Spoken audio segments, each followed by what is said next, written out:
तो इस वक्त की सबसे बड़ी खबर आपको सीहोर से बता रहे हैं, जहां पर कुबेरेश्वर धाम में एक बड़ा हादसा हो गया है। आपको बता दें कि टीन शेड गिरने से एक श्रद्धालु की मौत हो गई है, जबकि 10 से अधिक श्रद्धालु के घायल होने की बड़ी खबर हमारे पास आई है। तो बड़ी खबर आपको सीहोर से बता रहे हैं, जहां पर कुबेरेश्वर धाम में एक बड़ा हादसा हो गया है, जिसमें एक श्रद्धालु की मौके पर मौत हो गई है, जबकि 10 से अधिक श्रद्धालु घायल हो गए हैं। आपको बता दें कि कथावाचक प्रदीप मिश्रा का ये आश्रम बताया जा रहा है और गुरु पूर्णिमा के मौके पर लाखों श्रद्धालु वहां पर जुटे थे।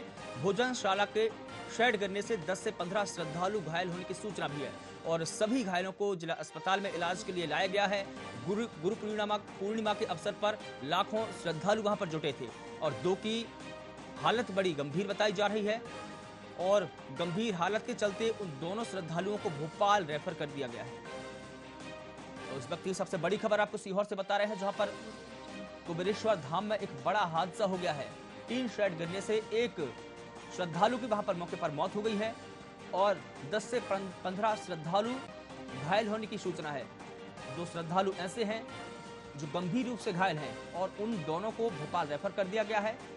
और गुरु पूर्णिमा के अवसर पर लाखों श्रद्धालु वहां पर जुटे थे, भोजनशाला चल रही थी और इस बीच में यह बड़ा हादसा हो गया है। और इस बीच में कथावाचक प्रदीप मिश्रा का बयान भी सामने आया है। प्रदीप मिश्रा ने कहा है कि यह प्राकृतिक घटना है, इसमें किसी का हाथ नहीं हो सकता है। इस घटना को उन्होंने प्रकृति से जोड़ा है, प्राकृतिक घटना बताई है और दो श्रद्धालुओं की हालत इस वक्त गंभीर है, जिन्हें भोपाल रेफर कर दिया गया है। तो ये पूरी घटना सीहोर के कुबेरेश्वर धाम की है, जहां पर भोजनशाला में टीन शेड गिर गया है और कथावाचक प्रदीप मिश्रा का ये आश्रम है।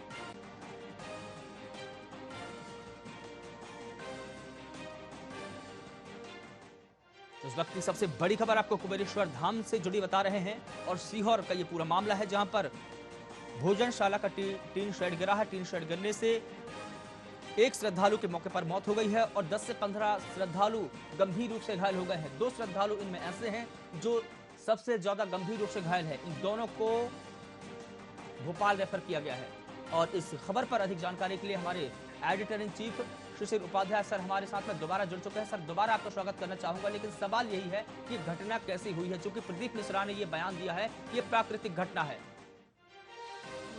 बिल्कुल मनीष जी, जो चूंकि हालात हैं उसको देखते हुए ऐसा लग रहा है कि जरूरत से ज्यादा प्रतिदिन वहां पे 20-25 हजार लोग इकट्ठा होते थे और वो दीक्षा लेने के लिए, और गुरु पूर्णिमा का दिन था, उस दिन बहुत ज्यादा लोग एकत्रित हो गए थे और सब भोजन कर रहे थे और भोजन करते समय ये आंधी तूफान तेज आया है, उसके कारण ऐसा हादसा हुआ है।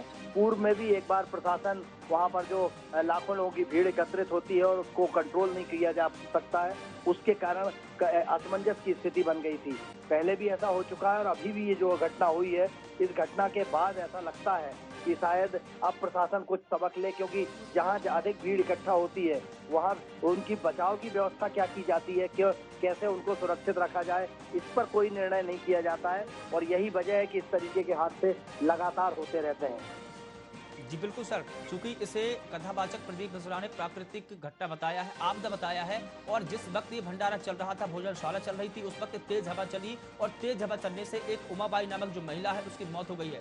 प्रशासन की तरफ से क्या सुविधा मुहैया कराई जा रही है और शासन की तरफ से क्या ऐलान किया गया है, क्या कुछ इसको लेकर सरकार की तरफ से कोई बयान हुआ है? बिल्कुल, सरकार का वही पुराना, प्रशासन का वही पुराना बयान कि हम जांच करेंगे, किसकी गलती है, आयोजकों की गलती है, किसकी गलती है, जांच करेंगे और लीपापोती की जाती है।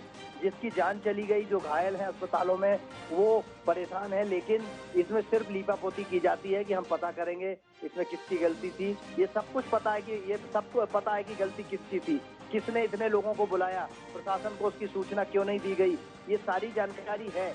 लेकिन उसके बाद भी जांच का एक ढोंग किया जाता है कि हम जांच करेंगे, पता करेंगे कि कैसे हादसा हुआ। अरे फिर से आंधी तूफान थोड़ी आएगा। लेकिन सर, इस बीच में बड़ा सवाल यह है कि वहां पर लाखों श्रद्धालु जुटे थे, तो क्या वहां पर इतने बड़ी तादाद में श्रद्धालु जुटने की व्यवस्था थी और क्या प्रशासन ने इसकी अनुमति दी थी और क्या प्रशासन से आयोजकों द्वारा अनुमति ली गई थी? ये बड़ा सवाल है सर। बिल्कुल बिल्कुल मनीष जी, आयोजकों ने उसकी सूचना दी और उनकी व्यवस्था क्यों नहीं हुई, उनकी सुरक्षा का इंतजाम क्यों नहीं किया गया।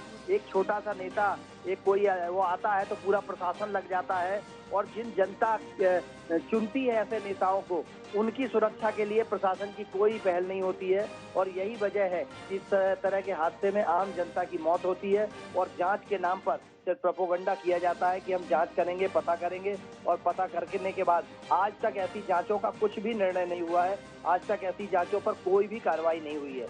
लोगों की मौत हो जाती है और सिर्फ जांच के नाम पर एक ढोंग किया जाता है। जी बिल्कुल ठीक है सर। तो कुल मिलाकर ये देखा जाए कि शासन और प्रशासन की मुआवजा देने की प्रथा अभी भी कायम है। तो तमाम जानकारी के लिए आपका बहुत शुक्रिया। तो बड़ी खबर सीहोर से आप तक पहुंचा रहे हैं, जहां पर कुबेरेश्वर धाम में भोजनशाला का टीन शेड गिरने से एक बड़ा हादसा हो गया है। हादसे में एक महिला की मौत हो गई है, जबकि 10 से 15 लोग घायल बताए जा रहे हैं। आपको बता दें कि 2 श्रद्धालु ऐसे हैं जिनकी हालत गंभीर बताई जा रही है और उन्हें भोपाल रेफर कर दिया गया है।